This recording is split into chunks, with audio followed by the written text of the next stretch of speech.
Thanks so much, Jessie. So I'm just here to introduce our fabulous speakers and to just make sure everything gets facilitated okay. During the Q&A, I'll try to keep a careful eye on the chat. Hopefully the conversation will just open up pretty organically, but I'll try to make sure that everyone's questions get addressed. So thank you all so much for being here and for sharing some of your Friday with us. Our first talk is titled Investigating and Innovating the Curriculum, Studying Writing Transfer and Genre Awareness in Engineering Lab Reports. And here's a bit about each speaker. Matt Fry is an assistant professor of communication at the Oregon Institute of Technology, where he currently serves as the Communication Studies Assessment Coordinator and on OIT's university-wide assessment executive body. A specialist in writing assessment, his research projects focus on writing portfolio assessment, writing feedback, quantitative research, and writing transfer. And Wendy Olson is an associate professor of English at Washington State University, where she serves as the director of composition and writing assessment. Her current research projects, which are informed by writing across the curriculum, rhetorical genre theory, and writing transfer, focus on undergraduate STEM writing and writing in the disciplines pedagogies for STEM courses. So welcome, Matt and Wendy, and please take it away.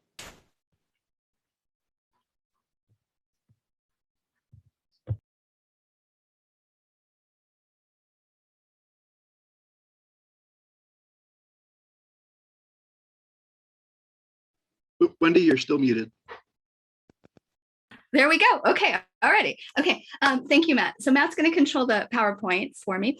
I'm going to talk a little bit about the overall project, kind of the larger scope of the project, and then where we are with this. And then he'll talk about our findings, and then we'll kind of come together with our takeaways at the end. So I guess if you want to move to the next one, Matt. Okay. So this was, just real quick, this was our original our original abstract that we put in for the proposal a while ago, right? So just as a, this is where we were with that. We're, it's a preliminary research project. It's a 3-year funded NSF project, and we're looking at writing transfer and genre awareness in introductory engineering lab courses. We're looking at this in 3 institutions, all institutions in the Pacific Northwest, a private liberal arts school, a public polytech institution, and then a land grant. That would be University of Portland, OIT, and then WSU. And then again, in particular, we're interested in the students' prior writing knowledge and genre awareness in these contexts. And we did identify 3 transfer contexts, which really more identify the institutions, but the way that we kind of originally talked about them or framed them, categorizing them is as absent transfer, absent of FYC explicit academic writing. The example there is UP doesn't have an FYC course. It has a more kind of introductory writing intensive courses, or like intro to lit and intro to philosophy. And then, so for what we're presenting today, we do plan to present, we'd originally planned to present on writing artifacts and student surveys. We do have some data we can share about student surveys. We are going to talk mostly about the writing artifacts, but because of COVID in particular, which hit right when we were beginning this project, we weren't able to collect the writing artifacts from University of Portland that first year. So our conversation today is going to be, at least on the writing artifacts, focused more on from the OIT and WSU, which would be more the concurrent and vertical transfer. Okay. I think that's it for that one. Thank you. Okay, so this is part of a longer project. I think we've been working on it about 6 years at this point, maybe even a little bit before that. We had a NSF grant that was funded for 3 years. That was phase 1. And the focus there was very similar, but very much more simplified, if you will. So we were looking at uptake of and lab reports focusing on genre, right? So how can we look at improving students' understanding of lab reports as a genre in those engineering courses? And in particular, we were looking at the relationship between first-year composition as a way to kind of cue for transfer, and then what they can do in the engineering courses to come back and kind of pick that up, right? And during that phase 1, it was only WSU Vancouver, and then also our local community college, Clark College, participated as well, because we have a number of students that come from there into our engineering program. What we found out at that point was that, yes, this was a common context, but it's not the only context for FYC and the relationship between how students have prior knowledges in institutions, right? So when we expanded the project, we looked at different schools with different kinds of, what we're calling transfer context. So this would be then, we brought in OIT, and that was where, and Matt will talk a little bit more about this, I think, but at this point, the OIT was what we were looking at for concurrent transfer, right? Where they're taking, is this right, Matt? Can you remind me? So they're taking that FYC, it's not, is it the FYC or the tech writing? Both?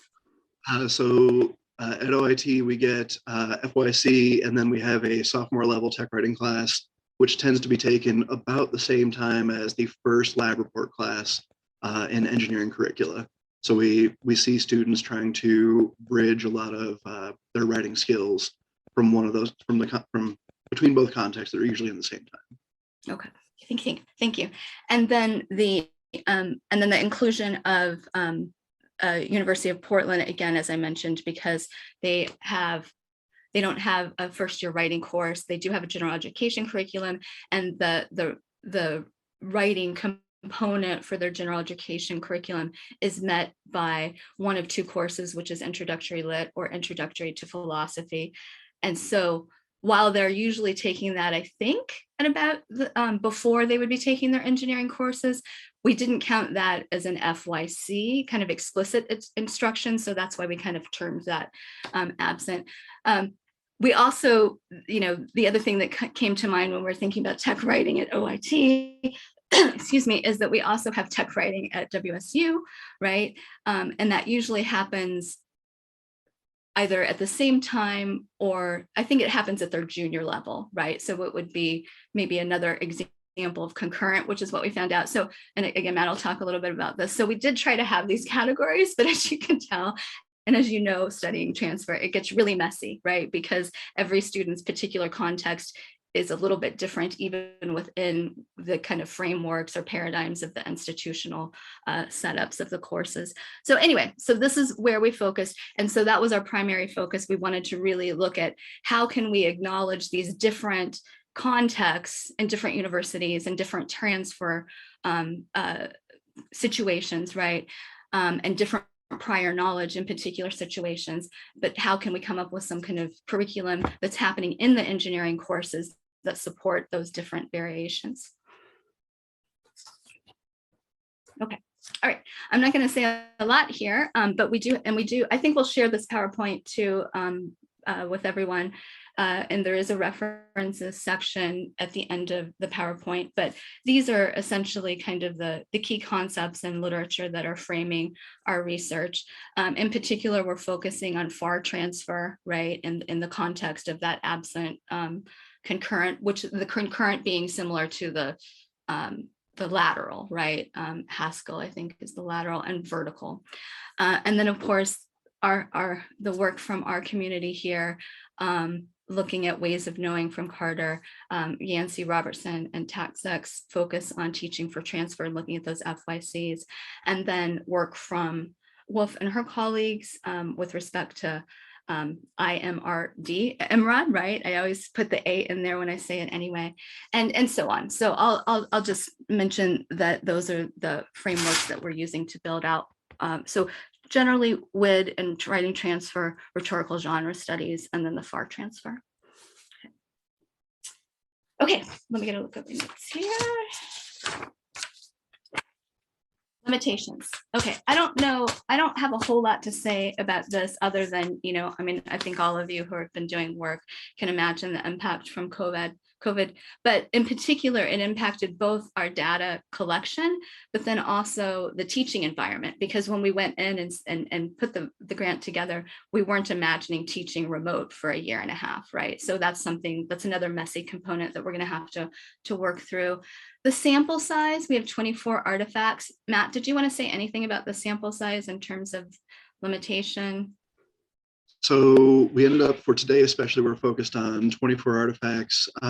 We have collected stuff from University of Portland. We've collected stuff from a few additional engineering disciplines than we've got represented here. But as far as being able to look at the writing that students produce, I mean, we've already kind of talked about why UP was left out because COVID just delayed everything too much. But then some of our engineering disciplines we noticed were not doing lab reports in a way that actually lent themselves to being able to study the writing that students were doing. They were doing a lot of short answers.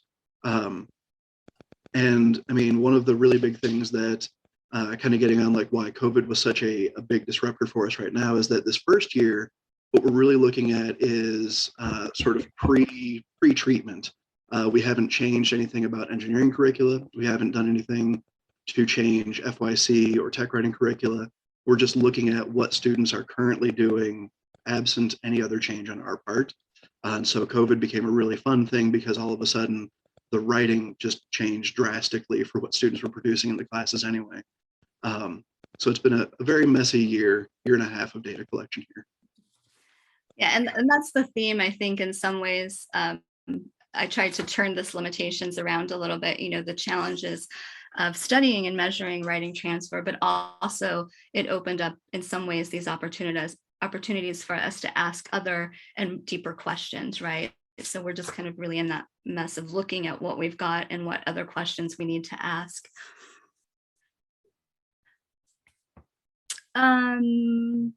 Let's see. You kind of, did you just go through this a little bit, or? I think we've kind of talked through some of our methods here. Just basically, we collected work directly from students in order to participate in the study. There was a small financial reward involved for students who were willing to do it, but they had to be able to provide us not only the lab reports that they produced in their courses, but also some FYC or technical writing work. So something that we could look for, like roots of writing knowledge that we see transferring. Students were also surveyed and interviewed. We've collected a whole lot of data really broadly, but at least for today, we're just sort of looking at a small selection of writing artifacts and what we see in terms of transfer. Mm-hmm. Yeah. And so, so just a little bit more on the context of the different campuses. We were looking at all engineering programs, right? And each of the engineering programs have different majors within that. So for example, at our campus, it's mechanical engineering and electrical engineering, while at OIT, well, you've got a number, right? But I think most of the folks we're working with are civil engineers. And then I believe it's mostly civil engineering at University of Portland. So one thing that we did want to talk about a little bit here or emphasize as well that we'll bring up a little bit later is just, again, the differences in context were things that we kept kind of unpacking, but both Vancouver, WSU and University of Portland are both on a semester system, right? 16 weeks. And so we found that is something to be thinking about, right? Whatever, even if we're doing everything the same, 16 weeks versus 10 weeks, it can make a difference. And then this is where we start to think about, again, we originally were thinking about those three factors of absent, concurrent, and vertical, but we ended up having to kind of think about all of these other different ways in which students are interacting with writing, even in different classes and even just on the semester level of when they're taking the courses, right? And another example with, I don't think I mentioned this, with the University of Portland, where we were identifying that as, the absent transfer. One thing that we found when they were starting to bring in or submit their writing samples, because we did ask them to submit something, right? We were thinking they would submit something from their intro to lit or intro to philosophy. And some of the students submitted AP papers, right? Because that was what they saw as the approximation. So anyway, more messiness. So, but that's where we're looking at. Yeah, and so again, today we're just looking at those first labs from the engineering courses and whatever writing sample we were able to get from the the first year representation. And some of those first year representations are FYC or technical writing. Those are the only two options we have in this data set. And then the student surveys, what we were looking for, and that we were asking the students their perceptions on the relationship between those first earlier writing experiences, academic writing experiences, and the impact that they felt they had on their engineering experience. But then we also asked them questions about kind of the beginning of their semester in the engineering, and from pre to post, right? Do you feel like you learned from the beginning to the end as well? And that particular, because we want you to use that to kind of compare once we actually have the faculty using and implementing the curriculum. But we're only going to talk about the first part, the writing transfer from prior writing to the beginning of the class, and the slide that we have. So, okay, now I'm gonna All right, I'll take over from here. Our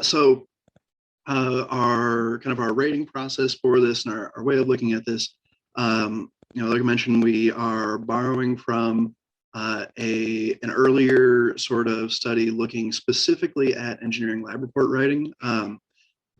So Dave Kim and Wendy Olson were using this sort of structure to look at the engineering lab reports for primary traits that were of interest to engineering lab instructors.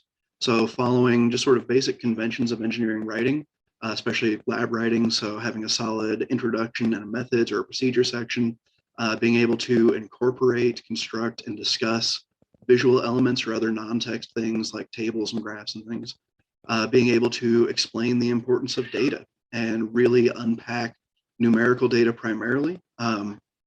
And we expanded that rating system just a little bit for here, because in FYC, we don't usually ask students to do a whole lot with numerical or quantitative data.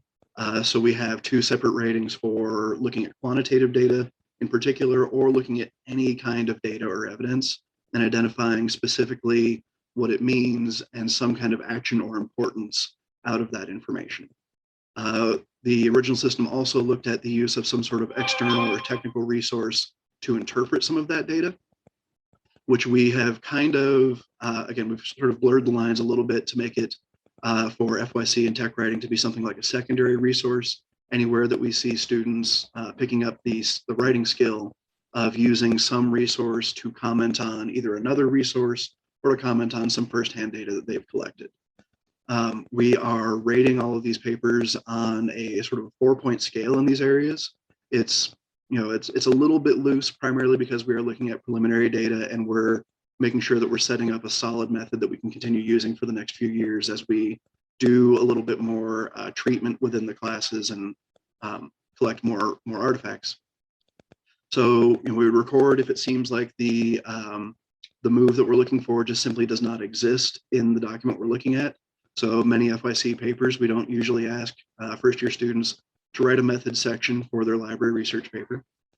We might see students performing really highly in these areas where they are performing everything very structurally appropriate, but also rhetorically, like they're doing the rhetorical task really well when it comes to something like including a non-text element. Not only have they captioned it and labeled it and everything, but they're also in the text telling me what that non-text element means. Somewhere between does not exist in high, then we've got these two middle areas where it seems like either the move is very structurally appropriate, like maybe the student knows what a quote sandwich looks like, and so we get the intro, the quotes, and the explanation. But at the medium level, maybe it's, they're not sticking the landing on it quite so strongly. Either the structure's there, but they didn't do the explanation well, or they have something that is explaining data or explaining a quote, but not really structured appropriately. Or on the low end, there's an attempt at the move, but it's just very unsuccessful. And our sort of approach for doing this, and our rationale for modifying the rubric this way, was that it would allow us to kind of meet some of our engineering co-PI's focus, like what exactly they're looking for in their lab reports, but it would give us a quick method of being able to identify and isolate where we see moves, transferring really effectively from one context to another, so that we could figure out what we have to do in the engineering courses to prime students for better uptake. Let's see, I'm going to go ahead and I'm going to skip past this one because I know. Yeah, Matt, I think we need to like wrap up in about a minute. So I'm going to focus on the one that I think is the most important. Okay, yeah, and then we can just we can share any other when we have questions at the end. There's always more slides than you can actually talk about in the amount of time you've got. So one of the things that we noticed is that when it comes to successful transfer, one of the areas that was really interesting was that use of external or technical resources to comment on some data. And we noticed that a lot of students actually, I wouldn't say necessarily they did worse on it in their first lab report that they were writing, but many students just simply did not use any external reference, or if they did, they used it very clumsily. So we have a good example here of an early sample and a late sample from one student, where on the left we have our FYC, and we see 3 resources being stacked together. Each one comments on the one before, provides a little bit more information about it. So we have a really great example of kind of weaving these resources together and stacking them together. But on the right, when we get into the engineering lab, we have a resource being used and we have an explanation of its importance. But as a non-engineer especially, I cannot tell you what a CPS is. And I don't know how these intensities of CPSs connect to Bragg's law, what Bragg's law is. I know none of these things. And so like we don't have the same sort of work at synthesizing this information as we do in FYC. And we're trying to figure out why that might be the case. Why do we see this slide sort of backwards? And again, one of our main focuses is thinking about uptake and what do we do to prime students to activate this knowledge in their engineering labs. And if we look at the way students are actually primed for this, in the particular lab handout that they were given, students know that they have to cite some sort of research, but they're told that it's extra credit, or they're not told that it has the same level of importance as things like a proper introduction or a procedure statement. And so as a result, like we see it taking sort of a backseat to doing other moves. And so some of our takeaways from this is thinking about not just what do we do in FYC and tech writing to give students the tools necessary when they get to labs, but really thinking about when they get to those labs, how do we prime them to really use those tools that they've been given. All right, that is my very fast sprint. So I'll turn it back over to Wendy. I think we'll go ahead and stop. I mean, I just want, and we can certainly share those survey info if you need it. But that was, as Matt said, that was kind of where we ended up now, is just thinking about how we can do more of that explicit, looking at what they already do tend to be primed for, because sometimes we think that they're not primed for it in engineering, right? Certainly kind of reinforcing that what we do does and can transfer, but then also what can engineering do to better facilitate the transfer that's not happening. So thank you. Okay, thanks very much, Wendy and Matt. Yeah, we'll circle back around because we should have some time at the end for discussion. I would love to hear more about y'all's outcomes and results. That's really interesting, fascinating, it's good stuff. Okay, our second set of speakers are Jessica Paisano and Brian Graves. Jessica has experienced the diversity of living in a wide range of locations, has been a middle school and high school teacher, and has been a college lecturer as well as a writing center tutor. At the University of North Carolina in Asheville, she serves as the writing program coordinator and teaches a course called Language 120, as well as English licensure classes for the education department. In all of her teaching, she strives to create a classroom environment that fosters community and honors student expression and choice. Brian is a senior lecturer in English at UNC Asheville, where for the last 9 years, he has taught first-year writing and a smattering of other grammar, pedagogy, and literature courses, all of it influenced not only by his degrees in history, theology, and Rhet Comp, but also prior experiences in ESL teaching, bilingual social work, hospital, chaplaincy, and community college adjuncting. At UNC Asheville, Brian has also served the last 2 years as co-chair of a university committee devoted to supporting writing, instruction, and assessment across campus. The title of Jessica and Brian's talk is What We Say When We Talk About Writing, Seeking Common Ground Across the Curriculum. So welcome, Jessica and Brian, take it away. Thank you, Nancy. I also want to acknowledge that Jessica and I both live and work on land that is the traditional and ancestral land of the Cherokee. And we are very much keeping that in mind in much of the work that we're doing across campus right now. I want to name that. So thank you, Nancy, for that introduction. You see here again the title of our talk, What We Say When We Talk About Writing, Seeking Common Ground Across the Curriculum. And just to sort of connect with the previous presentation, we also are very concerned here with WAC efforts as well as transfer.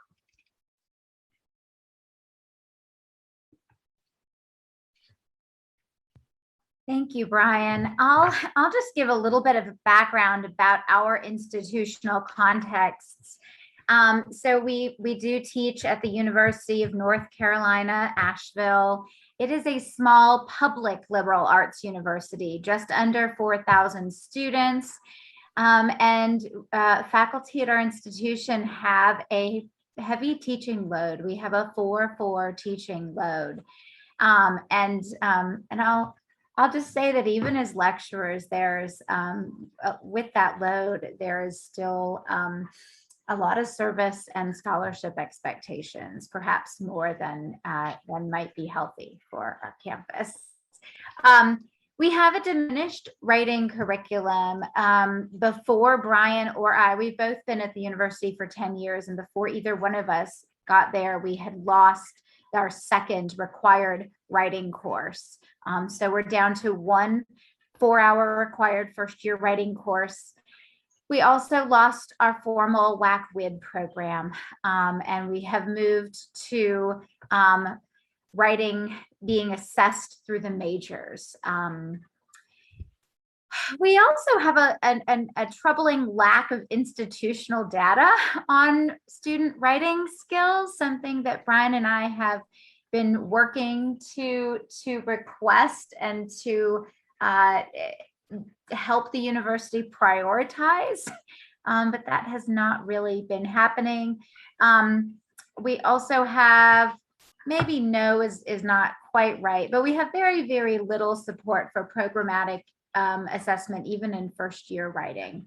Brian and I have been working to do some assessment of first year writing, but we were recently told that it was really not a priority institutionally. So I guess part of this information really is what's driving the research that we've taken on over the past few years. Yeah, I was trying to think. I think it's been at least 3, maybe 4 years that we've been collaborating on this effort. So the questions that are driving the research we've been doing on campus are captured really in this idea that how best can we encourage and support writing beyond our 1 required first year writing class. And many of the same studies that Wendy and Matt mentioned in their presentation are influencing and informing and sort of motivating a lot of what we're doing. But we really have been trying to figure out how our faculty in the disciplines are talking about writing. What are they actually assigning? And then what are they expecting? And what we haven't said here on the slide, but that is also part of what we've been trying to figure out is there a possibility for some kind of shared language across campus that would help us in promoting transfer and trying to help our students with those transitions?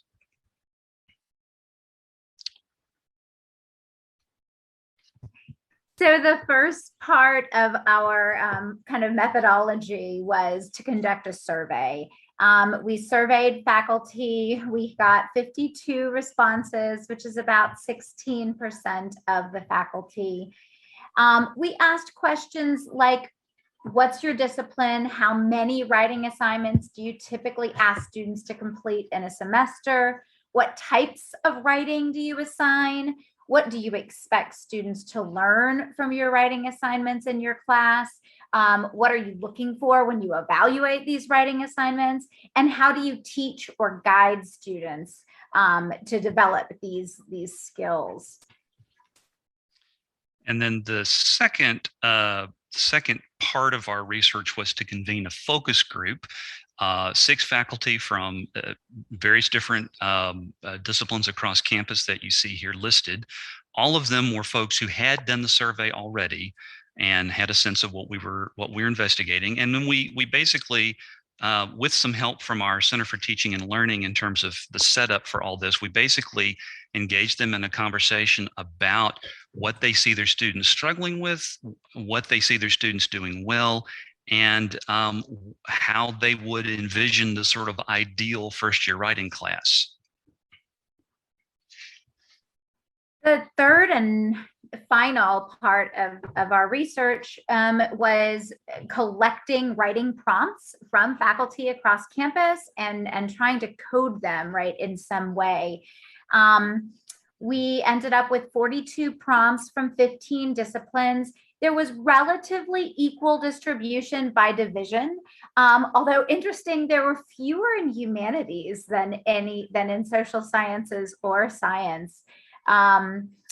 There was good representation by every class level except for the 200 level. We had I think it was like 4% of our prompts came from 200 level classes, which is interesting to me in and of itself. But the other 100, 300, and 400 were relatively well represented and equally represented as well. And we coded these prompts based on what was the writing task, what was the pedagogical purpose, who was the audience, what was the length, what was the style or format, and what resources were what resources did the students need to incorporate.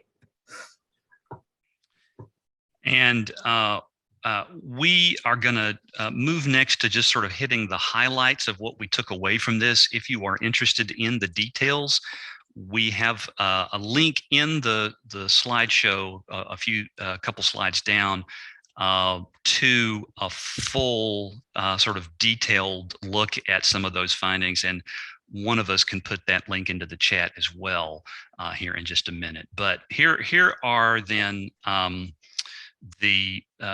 of the principal takeaways, things that we noticed across the 3 different parts of our investigation here. So the first thing is, which I think is probably not surprising for most of us, most of the prompts that we looked at did not explicitly name an audience, a purpose, or a genre, but most of them seem designed as, again, we've seen so many times, for the instructor just to figure out what the students know, right? So that kind of artificial college kind of school kind of writing.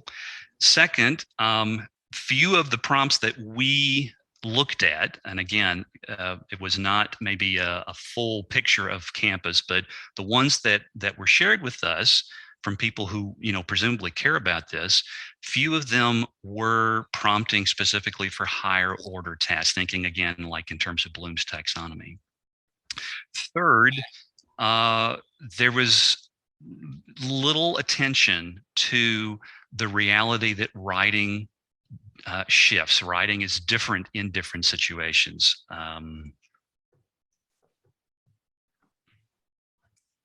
Yes. And from our focus group, we realized that faculty really don't know what our first-year writing course does. But what they were saying it should do was what we do. So that was really nice to know. There was definitely, we noticed a disconnect between the goals and criteria that the faculty were saying they wanted students to learn and achieve, and what they were actually asking for in their prompts, right? That seemed to be a big disconnect. Now, and obviously we didn't necessarily have the same people responding to the survey as submitting prompts. So that's not a direct correlation, but I do still think it's interesting.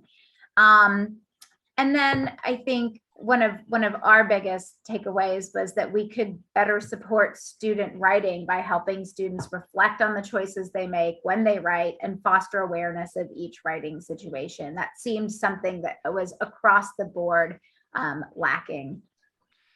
Yeah, one more thing I'll mention with regard to the disconnect. There was one thing in particular that jumped out at us from even just the survey that I think is worth highlighting, and that was that where one of the top things that folks mentioned, at least a plurality of people mentioned that they wanted students to learn from their writing work in their classes, was disciplinary conventions, disciplinary genres. That was something in terms of our coding. They may not have said it in exactly those words, but that was the sense that they were getting it. That's what they wanted their students to learn.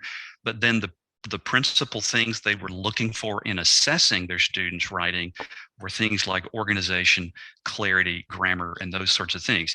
Maybe there's a connection there, but it was unclear to us from the survey data exactly what that relationship might be, or if they were really thinking about those things in those terms.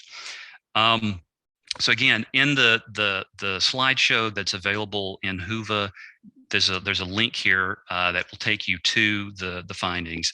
And if you'd like to look at the details, we'll get that in the chat. Would you mind to put that link in there, because I can't access it? Okay, I may need to stop sharing here in just a minute, and I'll add it in here as we wrap up. Let's move on to the next one. I think, Jessica, you're going to take this one. I'll at least start. So without a real writing across the curriculum program or anything, we've basically just been trying a bunch of kind of isolated moves to try to draw awareness to some of the things that we're seeing in this research. So first of all, we've just tried sharing our research with faculty and staff. We've shared it a couple of different times in a couple of different forums. The forum pre-COVID that included free lunch there was a better turnout. At least more faculty attended that one, although that was before we'd finished the coding, so it wasn't complete. The most recent share that we did, kind of workshop presentation that we did, was mostly attended by people in administrative roles. Our CTL was there, our writing center director was there, a lot of faculty and staff in more administrative roles, which was good, but we didn't see a lot of disciplinary faculty. We've tried offering writing workshops for faculty. Sadly, these have been so poorly attended that our Center for Teaching and Learning directors are starting to get worried about offering more writing focused workshops because of poor attendance. We've tried to do things like really draw people in, saving time in responding to student writing, right? How to save time with grading. We've even talked about assignment design instead of writing assignment design, trying to make it a little bit more universal. But we are having some real problems with faculty attendance. Last semester, I started facilitating some workshops for students, and those were actually really well attended, even during COVID. Students were really excited to have a space to talk about what they were doing, and it was in all of their classes, right? All the writing that they were doing across campus and how to kind of navigate those differences. And so that was really exciting and something that we plan to do more of. We do a lot of collaborating with the Writing Center in a lot of different ways, which has been productive. In fact, one of the things that's coming out of that is we are planning a communicating across campus event for this fall, especially geared at first year students. Brian, did you want to talk about WILDAC? I'll just mention this is a relatively new committee that Jessica and some others were instrumental in getting through Faculty Senate. in part because we lost our writing intensives a few years ago in a curricular revision. And there is a recognition by many of us on campus that we need to find ways to support and promote writing instruction in classes beyond our first year course. And so this committee is really charged with trying to find ways to do that work, because we recognize that it's the work beyond just what one person can really do. And what I've co-chaired this committee the last 2 years with our institutional effectiveness staff person who's really in charge of assessment across campus. And COVID really disrupted the work. We had a good start in our first year in trying to kind of get our own sort of minds together on what we were about, and had some good ideas, and even had a good conversation with an assessment liaison from the music department that felt really positive and exciting about what we might be able to do. And then COVID sort of threw everything out of whack. So we are trying to figure out a way forward, but because our assessment person is sort of, I think, feeling a lot of frustration with lack of investment across campus in assessment efforts, even the sticks are not really working very well right now. And so we're sort of in a moment of liminality, trying to figure out where we go next with that. But that is really, this committee is really trying to do that work, again, without a lot of sense of exactly how to proceed.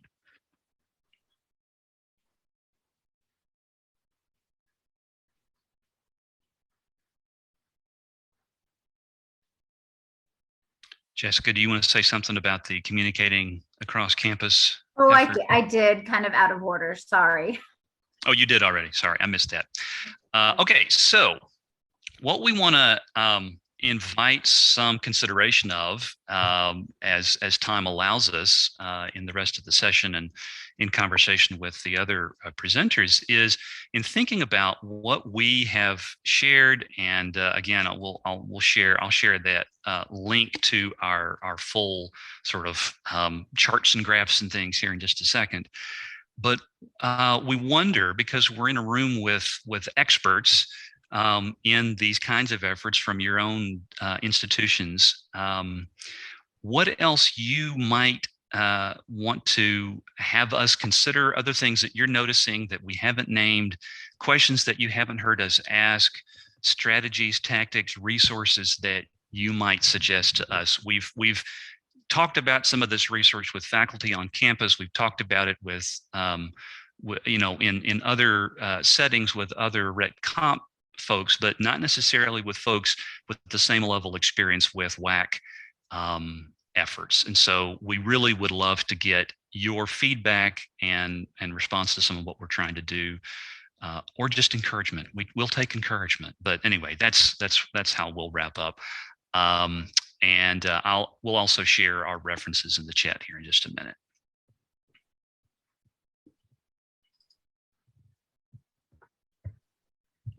Thank you so much, Brian and Jessica.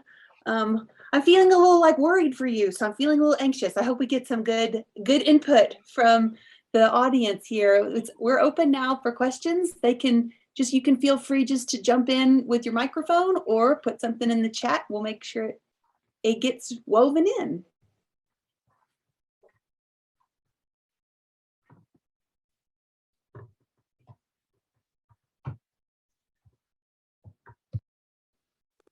I guess, kind of jumping off that last slide, strategies and tactics. Something that we started doing a few years ago, we were in a similar boat, having a hard time getting a lot of faculty buy-in to attend events on assignment design, on assessment, on looking at institutional outcomes like communication. And so something that we started doing was we invited primarily assessment coordinators from individual programs, but just anybody who taught a course that was interested in a particular institutional outcome to come in for an assessment day sort of activity. For the low price of a case of soda and like a box of like those mixed bags of chips, we were able to get, usually 20 to 30 faculty at a time to come in and bring a series of student artifacts from a course that did that institutional outcome and the assignment sheet for it. And we basically just read each other's students' works and talked about, oh, here's what this outcome means for you guys. And it looks like they're meeting this in this way. And we gathered institutional assessment data across that, which is really great. But then we also noticed that faculty were getting a lot of, they were starting to rethink what assignments they gave in the classroom. So our most recent one on ethical reasoning, which is something that a lot of people have trouble figuring out how to fit into their class, it became a really great opportunity for talking about how do I actually work this into my class more effectively, or how do I revamp the assignment that I'm doing. We're going to be doing it on communication here in the next year, but something that feels like something that was a really good way to get people who are not interested in the outcome or in the activity to begin with to sit down and at the very least talk about what they're doing in their classroom. And that might be something that helps increase buy-in for the other workshops that you guys are putting together.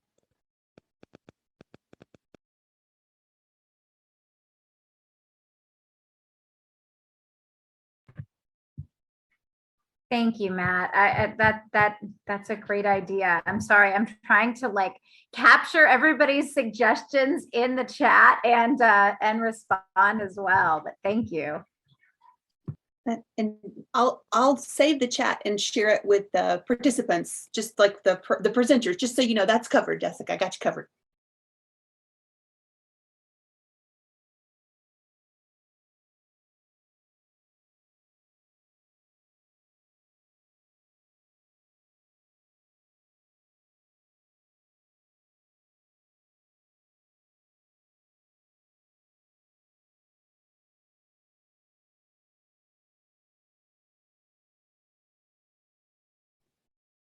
Since we're having some thinking time, I was wondering if Wendy and Matt wanted to just maybe amplify one highlight of their outcomes or data that might be fun for us to learn that wasn't covered in your presentation.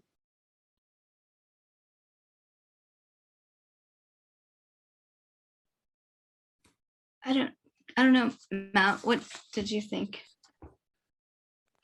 Out of our, I think one of the best highlights out of our data collection was, as we were talking about it, it's like we finally got all the papers together and we were looking over them and we're like, wow, there's very little overlap in what our FYC courses are actually, like what the assignments are, our tech writing classes, our students are, we're saying, please give us something that works from sources, and we're getting a very wide variety of things back. So it's, I think one of our best takeaways out of this first round of data collection has been that not only do we need to make our rubric a little bit more robust to account for all of those differences, but there's some potential for, I mean, really talking amongst our own communities a little bit more about the things that we assign in class. Like if I can't figure out what a tech assignment, what the genre is from a tech assignment or tech writing assignment, yeah. No, I think that's a really good point. And I would say both things, you know, and I think that's very true. But at the same time, you know, it also made us rethink our focus on genre or just remind us of that notion of genre as dynamic and, you know, and how you measure that without overemphasizing or making genre static, right?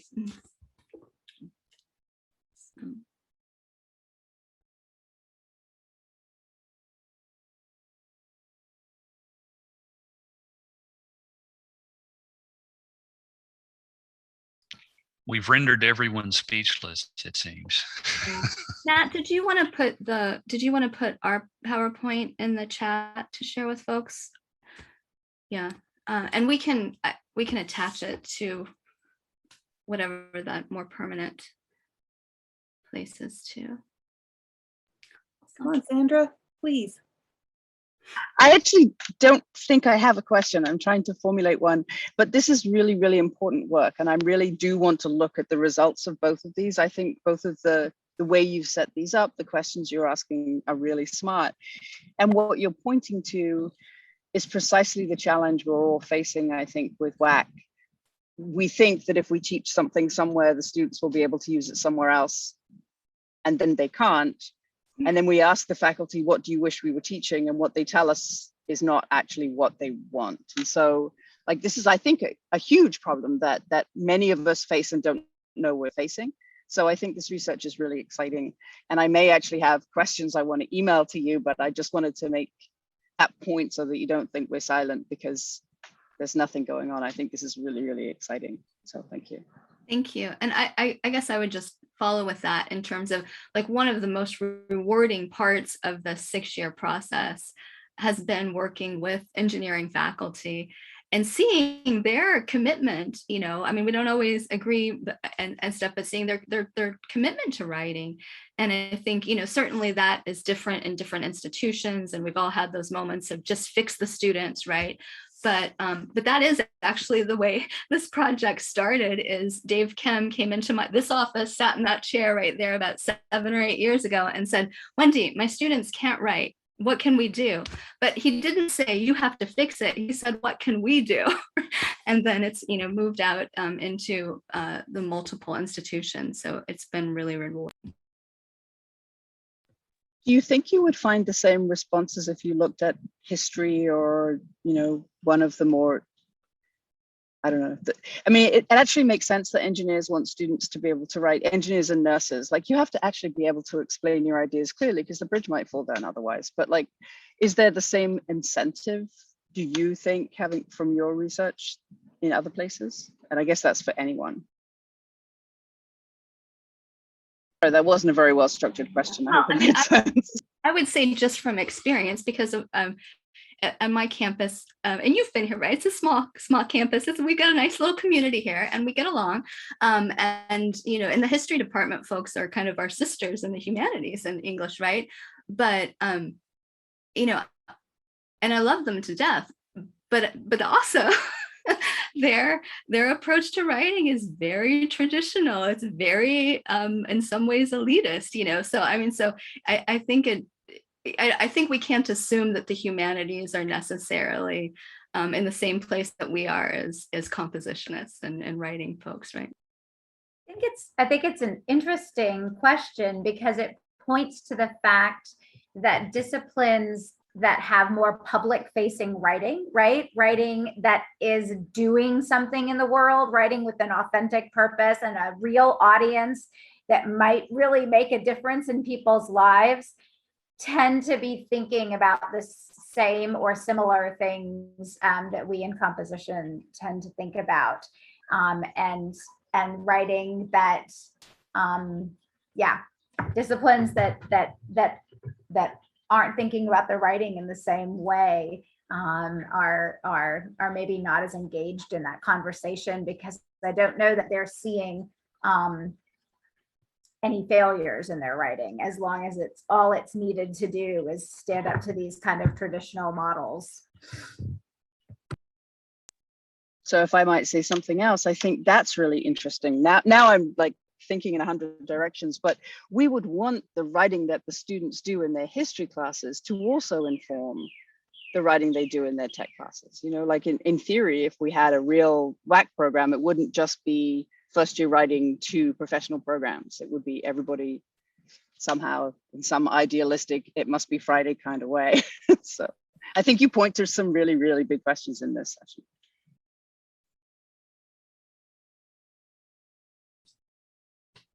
Come on, Joe.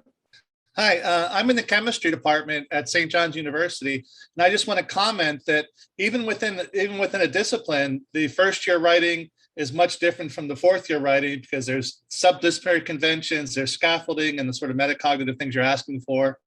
So it's not necessarily just disciplinary.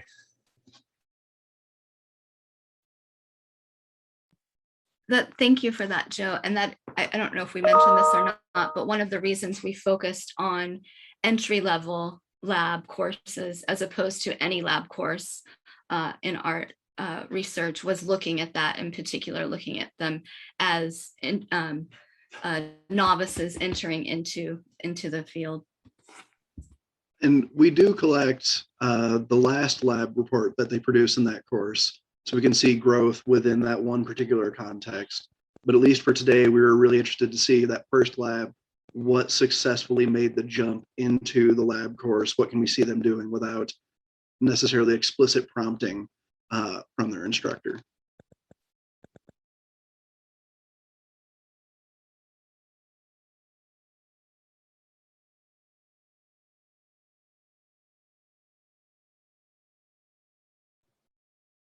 I'd love to circle back around to Jessica and Brian. I had a curiosity question. Has there been a recent change at your university, like a change in leadership, a change in culture that would have, I feel like your first slide kind of showed an undoing. And I was wondering just to know a little bit more, if you don't mind sharing.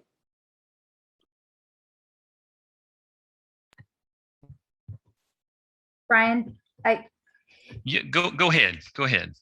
we had a curricular revision. I believe it was maybe our first year at the university. We've been there, both of us, for 10 years. That shifted a lot of things. With a 4-4 load, faculty were concerned about workload, and the the dissolution of the writing intensives and that program was in response, I think, to faculty concerns about workload. Simultaneously, we've also had a lot of instability with administration at the provost and chancellor levels.